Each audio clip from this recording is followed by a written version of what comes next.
넷플릭스나 유튜브는 너무나 편하게 많은 걸 투자하지 않아도 되는 젊은 세대가 맡을 수밖에 없는 거거든요. 환갑지난 원로가 가장 먼저 포착한다 이런 게 사실 쉽지 않죠. 20세기의 이제 대표작들을 분석을 해서 내린 결론인데요. 4가지 특징을 발견했어요. 세계적 수준의 공항과 항만을 가진 도시, 접경지면서 제조업으로 성장한 도시, 인구 300만 돌파를 앞둔 도시, 개방성과 애양심을 가진 도시. 아인프롬, 인천. 인천을 다뤘던 20세기의 이제 대표작들을 분석을 해서 내린 결론인데요. 4가지 특징을 발견했어요. 그러니까 첫 번째는 어린아이가 주인공인 소설들이 그렇게 많아요. 어떻게 보면 우리 한국이라는 나라가 별다른 준비도 없이 서양 근대 문물에 그냥 탁 노출돼 버린 거잖아요. 이제 너의 어느 순간부터 너희가 서양 근대 문물에 맞춰서 살아야 된다.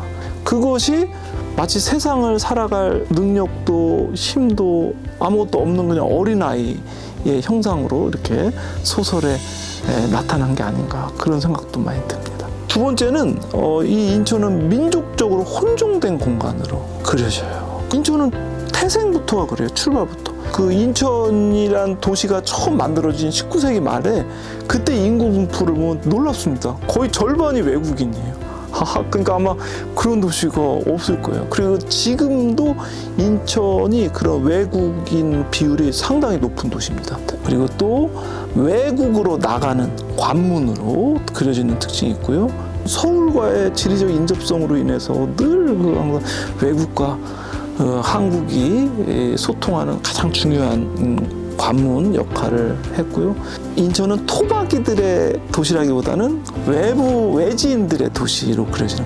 그리고 토박이가 아닌 외지인들의 도시라는 건 인천에 한 몇 년만 살면 다 아는 사실이죠. 아마 지금도 그럴 겁니다. 3대 이상 인천에서 산 인천 시민 아마 손 들어보라면 몇 명 없을 거예요. 그래서 실향민들도 정말 많고 충청도, 전라도, 경상도에서 오신 분들도 진짜 많고 인구의 이동도 늘 있고 지금 이제 시대를 누구나 다 글로벌 시대라고 하잖아요. 그리고 우리가 실감으로 느끼죠. 뭐 옛날에 정말 해외여행 가기 얼마나 힘들고 가는 사람도 드물고, 근데 우리 요새 1년에 뭐 한두 번 해외 안 갔다 오는 사람이 오히려 드물 정도로 그야말로 이제 글로벌한 시대죠. 그런데 한편으로 사람들의 삶을 보면 되게 로컬해지는 측면도 있는 것 같아요. 그러니까 옛날에는 그냥 막 서울만 바라보고 그랬다면 지방자치제가 이제 뭐 풀이를 내린 건지 모르겠지만 어디 지역 같은데 방문을 해보면 거기마다 그래도 자기 나름대로 이렇게 막 정체성을 찾고 거기서 뭐 의미를 찾고 이런 활동들이 되게 활발하더라고요. 그리고 그런 것들이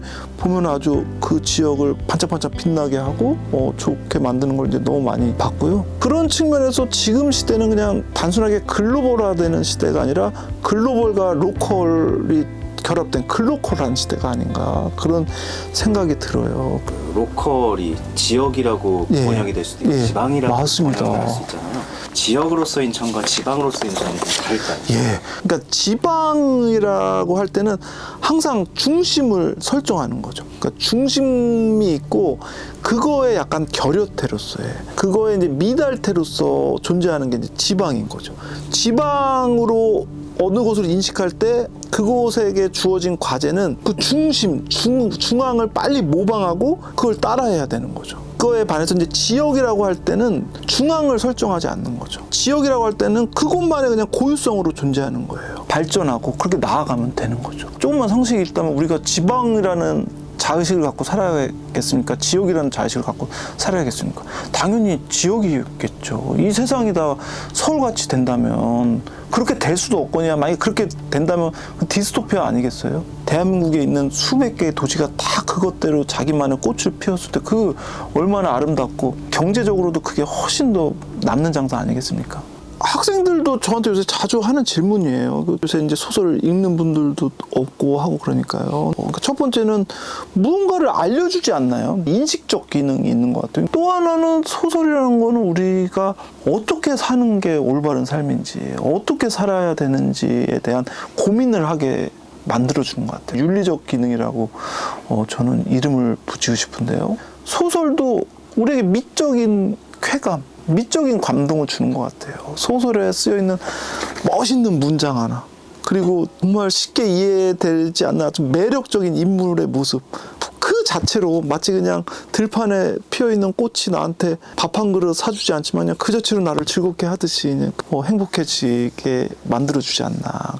소설을 읽는다는 게 요새 이제 너무나 다양한 매체들이 발달을 해서 얼핏 보면 믿지는 장사 같고 너무 어렵습니다. 그러니까 만약 500페이지 장편 소설을 하나 읽으려면 얼마나 많은 에너지와 시간과 공력이 들어갑니까? 그에 비해서 넷플릭스는 8부작 시리즈라도 그거 한번 그냥 정주행하는데 한나절? 길어야 하루 투자하면 되잖아요. 그냥 가만히 누워만 있어도 되고. 근데 바로 그 소설은 어렵고 힘들고 많은 걸 투자해야 되고, 넷플릭스나 유튜브는 너무나 편하게 많은 걸 투자하지 않아도 되는 것이 오히려 역설적으로는 소설의 힘일 수도 있는 것 같아요. 내가 많은 노력과 에너지를 기울이지 않아도 되기 때문에 쉽게 휘발되는 면이 있는 것 같아요. 쉽게. 근데 이제 소설은 반대로 많은 걸 투자해야 되기 때문에 그것이 내 안에 들어오기까지는 많은 어려움이 있지만 그게 일단 내 안에 들어오면 잘 휘발되지 않는 것 같아요. 뭐가 죽었다는 얘기도 그래도 그게 어느 정도 살아있을 때 죽었다는 얘기도 하는 겁니다. 그러니까 뭐 완전히 다 죽었는데 뭐 또 죽었다는 얘기를 할 이유가 없는 거죠. 작품도 잘 읽히지 않는데 그 작품에 대한 작품인 평론을 읽는다는 게 이제 되게 어려운 측면이 있고요. 오늘날은 또 그때에 비해서는 사회가 한층 이제 성숙하고 뭐 다단해지고 해서 이제 어떤 평론가도 뭐 시대의 스승을 자처하고 이러기는 좀 너무 어려운 시대가 된 것 같습니다.